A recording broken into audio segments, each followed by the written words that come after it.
The Legend of CacaBaby. The story goes back about a decade, maybe 15 years. Most of my life I've been working nights. Now, if you've worked night shift, you know that things get a little wacky sometimes in the wee hours of the morning. It seems as if you need to do something crazy just to stay awake.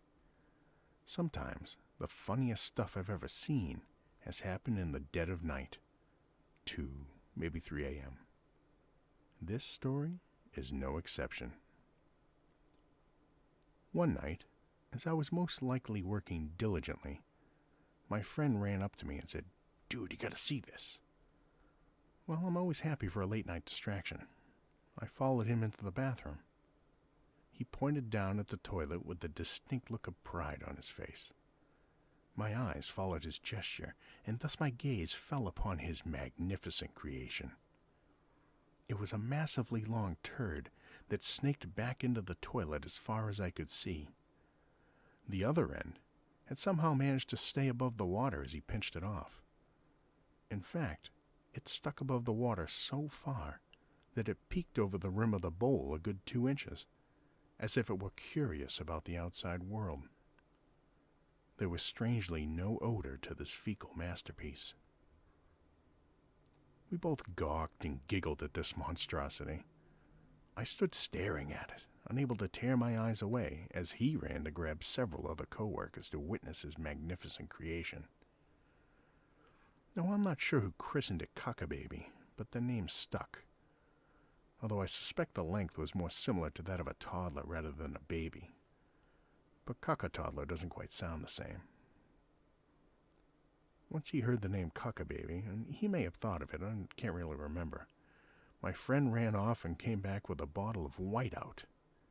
He took that tiny little brush and painted a face on CacaBaby, complete with a little grin.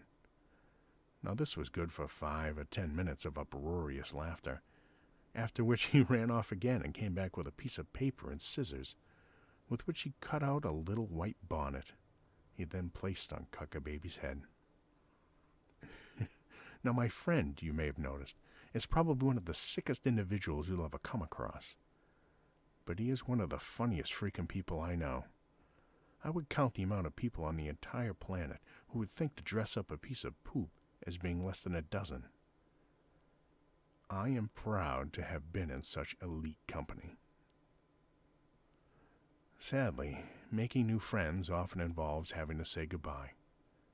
There was some discussion about leaving CacaBaby to greet the day shift, but that was quickly shot down as being a terrible idea, as people who were awake during the day are not as funny as people who are up all night long. 7 or 8 of us stood around the toilet to say goodbye to CacaBaby, as CacaBaby's father did the honors and hit the flush lever. CacaBaby fought to stay afloat. He spun around 3 or 4 times before disappearing to the great carnival of fun I'm sure exists down below us. I've always thought fondly of CacaBaby, and I know that when I flush my own little cacas and you flush your own little cacas, CacaBaby is down there waiting to play. All friends till the end.